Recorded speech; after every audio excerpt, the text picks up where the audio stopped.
시청자 여러분 안녕하십니까? JTB 아침 뉴스입니다. 오늘은 가끔 구름 많은 가운데 오후 한때 동부 내륙에는 5에서 20mm의 소나기가 내리겠습니다. 아침 최저기온은 무주 14, 장수 14.4, 전주 17.2도로 어제와 비슷합니다. 아침까지 내륙을 중심으로 짙은 안개가 끼어 있는 곳이 있어 주의가 필요합니다. 낮 최고 기온은 전주 27도 등 25도에서 27도로 어제보다 2도가량 높겠습니다. 미세먼지 농도는 보통 수준 보이겠습니다.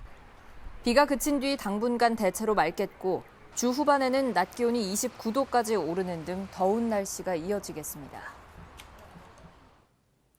전북대 학생들이 성추행 혐의를 받고 있는 교수에 대한 철저한 조사와 징계를 촉구하고 나섰습니다. 학생들은 2학기에도 해당 교수가 계속 강단에 설 경우 강의 거부까지도 고려하고 있습니다. 성추행 사건 처리 과정에 있어서 전북대의 늑장 대처도 도마에 올랐습니다. 조창현 기자입니다. 전북대 본부 앞에 학내 성폭력 사건을 철저히 조사하고 가해자를 엄벌하라는 현수막이 걸렸습니다. 가해 교수에 대한 학교 측의 대처가 미온적으로 비춰지자 학생들이 부착한 것입니다. 지난 3월 인문대 A 교수는 외국인 계약직 교수를 성추행한 혐의로 경찰 조사를 받고 검찰로 송치됐습니다. 해당 학과 학생들은 성추행 혐의 교수의 강의를 거부하려는 움직임까지 보이고 있습니다. 이번에 문제가 불거진 교수님께서 2학기 때도 수업을 계속 하신다면 여학생의 입장으로서 그리고 대부분의 학생들이 모두 아는 사실이니까 수업을 진행하기가 좀 어려울 것 같고 수업 듣는 학생들이 마음이 좀 불편할 것 같아요. 학내 성추행 사건을 처리하는 과정에서 전북대의 늑장 대처도 문제입니다. 성폭력 사건 대응 매뉴얼에 따르면 사건이 발생하면 피해자와 가해자의 업무를 분장하고 공간을 분리해야 합니다. 하지만 가해 교수의 연구실을 옮기는 데까지 한 달 넘게 걸렸고 그 사이 피해자는 가해자를 두세 번 마주쳐야 했습니다. 학교 측이 사실상의 2차 피해를 방조한 것이나 다름없습니다. 전북대에서는 지난해부터 성비위 문제가 꾸준히 제기되고 있지만 학교 측은 감추기에 급급한 모습입니다. 앞으로의 어떤 그런 대응이나 대책 관련된 부분에서 명확하게 학교의 어떤 책임감이 느껴지는 그런 입장을 조금 내놓았으면 좋겠습니다. 그런 대책이나 대응이라도 솔직히 좀 듣고 싶거든요. 학생과 교직원 2만 명이 상주하는 전북대 성폭력 사건을 접수하고 처리하는 직원이 단 한 명뿐인 것을 보면 과연 전북대가 학내 성폭력 문제를 근절하려는 의지가 있는지 의문입니다. JTB 뉴스 조창현입니다. 군산 어청도 인근 공해상의 바닷모래 채취단지 지정이 추진되자 어민들이 강하게 반대하고 나섰습니다. 바닷모래 채취단지 지정의 첫 절차인 공청회가 어민들의 원천 봉쇄에 무산됐습니다. 김진형 기자입니다.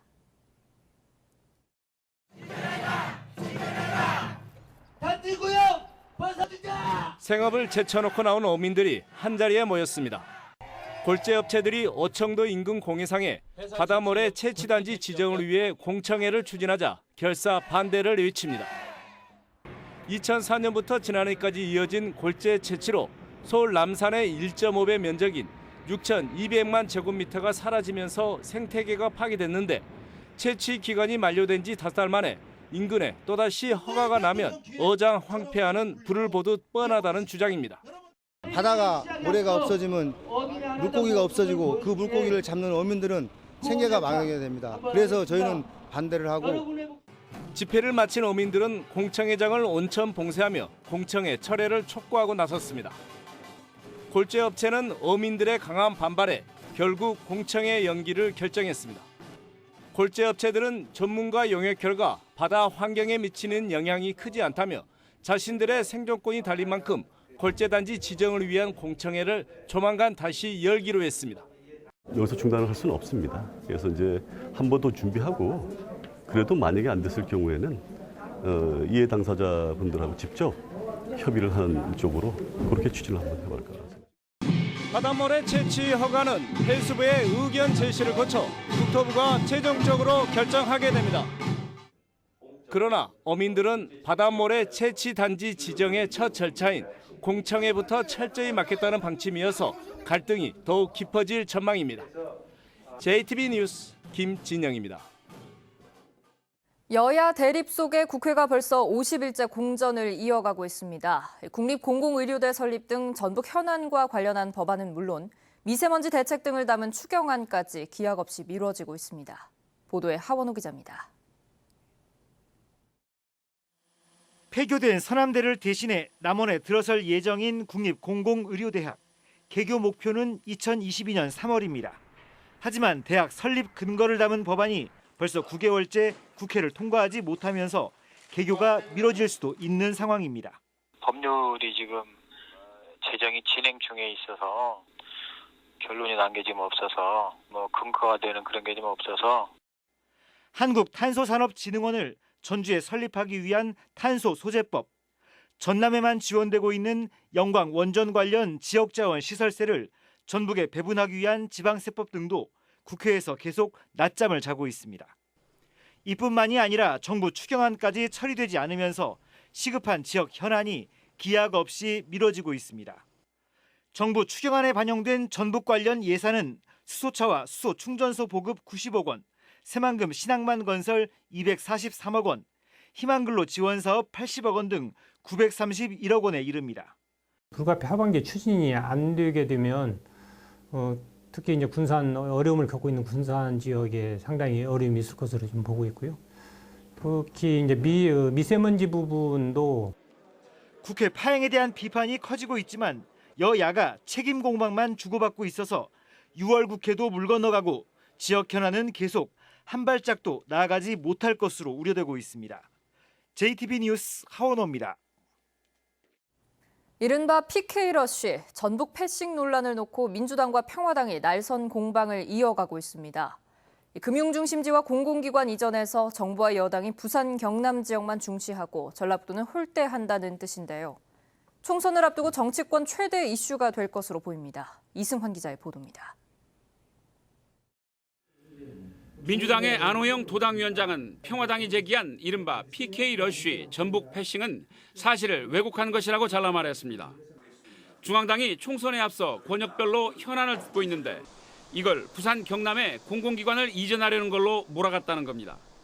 정부가 새만금 개발과 국가 예산 등에서도 대통령의 약속을 잘 지키고 있다며 평화당의 공격은 정치적 목적이 있다고 비난했습니다.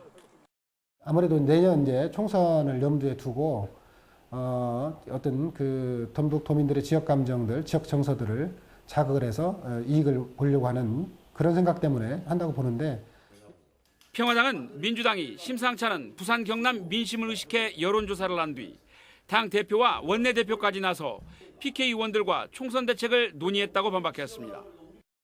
대통령의 공약인 금융중심지를 민주당, 그것도 부산 출신 최고위원이 지역의 이해를 앞세워 무산시킨 것이 바로 지역주의라고 맞받았습니다. 산업은행과 수출입은행 같은 금융기관까지 줄줄이 빼앗기게 된 마당에 우리 몫을 주장하는 것이 지역주의냐고 되물었습니다. 우리는 이 목소리를 스스로 지역주의라고 폄훼해버리는 것들이야말로 집권 여당의 정치 세력들이 과연 지역 발전에 대한 아젠다에 대해서 얼마나 관심이 있느냐. 정부 여당이 전북을 잡은 물고기처럼 소홀히 대한다는 평화당과 충실히 약속을 지키고 있다고 반박하는 민주당의 말에도 좁히기 어려울 만큼 먼 거리가 있습니다. 도내 대부분의 선거구에서 양당이 사실상 맞대결을 벌일 것으로 예상되는 상황. 문재인 대통령의 대선 공약과 전북의 친구 발언에 대한 평가가 극명하게 엇갈리는 만큼 이른바 전북 패싱 논란은 내년 총선 때까지 지역 정치권의 최대 이슈가 될 전망입니다. JTB 뉴스 이승환입니다. 올해 양파 농사가 대풍작입니다. 그런데 풍년의 역설이라고 하죠. 가격이 반토막 나면서 애써 기른 양파를 수확도 하지 않고 그대로 갈아엎고 있습니다. 농민들 시름은 깊어집니다. 오정현 기자입니다. 초여름 햇살 머금고 실하게 연근 양파들. 그런데 한편에선 밭을 통째로 갈아엎습니다. 지금보다 가격이 더 떨어질까 별 수 없이 꺼내든 고육책입니다. 바스라져 나뒹구는 양파를 보며 농민은 씨름합니다. 무한한 노력을 쏟았고 애정과 관심을 가지고 양파를 키웠는데 갈아엎을 수밖에 없는 마음, 그 마음은 누구 못지않게 가슴이 아플 겁니다. 올해 양파 농사가 너무 잘 돼서 문제가 됐습니다. 지난 겨울 큰 추위가 없었고 적당히 내린 봄비 덕에 대풍을 이루면서 생산량은 평년보다 25%나 늘었습니다. 하지만 이 시기 보통 킬로그램당 700~800원 하는 양파 가격은 지난 주말 기준 418원으로 반토막 났습니다. 이른바 풍년의 역설인데 여기서 출하를 하면 가격이 더 떨어질 게 뻔하기 때문에 이처럼 폐기 처분하고 있는 겁니다. 가격을 안정시키려 정부와 지자체, 농협도 부심입니다. 산지 폐기와 함께 수매, 수출 등으로 전북에서만 시장으로 나갈 물량 11,000톤을 막기로 한 가운데 양파, 김치 담그기 등 소비 촉진 운동도 이어지고 있습니다. 이제 수출 확대를 통해서 소비도 이제 진작하다 하고 수확기에 농촌 일손 돕기를 통해서 생산비도 절감하는 그런 대책을 추진하도록 하겠습니다. 풍작을 맞이한 농민이 역설적인 시름을 반복하지 않도록 정부의 실효성 있는 수급 정책이 필요해 보입니다. JTB 뉴스 오정현입니다. 일제강점기 독립운동가로 활약했던 장현식 전 전라북도지사의 공적비가 건립됐습니다. 크기가 작아서 1인 가구에 적합한 고창의 애플 수박이 큰 인기를 얻고 있습니다. 주혜인 기자입니다. 김제 출신 독립운동가인 장현식 전 전북도지사의 공적비가 고향인 김제 금구면에 세워졌습니다. 장현식 선생은 일제강점기 비밀결사체인 대동단과 조선어사전 편찬 등에 막대한 자금을 제공했다 옥고를 치르고 해방 후 이대 전라북도지사로 재임하다 한국전쟁 당시 북한군에 납치된 뒤 사망했습니다. 항산화 효과가 뛰어난 남원 블루베리가 본격적인 출하에 들어갔습니다. 남원에서는 수지와 금지 등 17개 농가가 연간 1.5톤가량의 블루베리를 생산해 5억 원의 소득을 올리고 있습니다. 우리 남원에서 생산되는 블루베리는 당도도 좋고 식감도 좋고 맛있으니까 많이들 드셔주세요. 크기가 작고 껍질이 얇아 사과처럼 깎아 먹을 수 있는 애플 수박. 기존 수박 크기의 4분의 1가량인 애플 수박은 1인 가구가 먹기에 적당하고 음식물 쓰레기도 적어 판매량이 크게 늘고 있습니다. 전국 애플 수박 생산량의 절반 이상을 차지하는 고창군은 올해 2,000톤을 생산해 대형 유통업체에 납품할 계획입니다. 원광대에 시외버스 정류장이 설치돼 본격적인 운영에 들어갔습니다. 익산 시외버스 터미널에서 서울 남부터미널을 운행하는 시외버스가 하루 10차례씩 원광대를 경유하게 돼 수도권 지역 학생들의 불편이 크게 줄어들 것으로 보입니다. JTB 뉴스 주혜인입니다. 고창과 장수 등 전국 23곳 태양광 단지에서 잇따라 발생한 에너지 저장 장치 ESS의 화재는 제조 결함과 관리 부실, 설치 부주의 등이 복합적으로 작용해 발생한 것으로 확인됐습니다.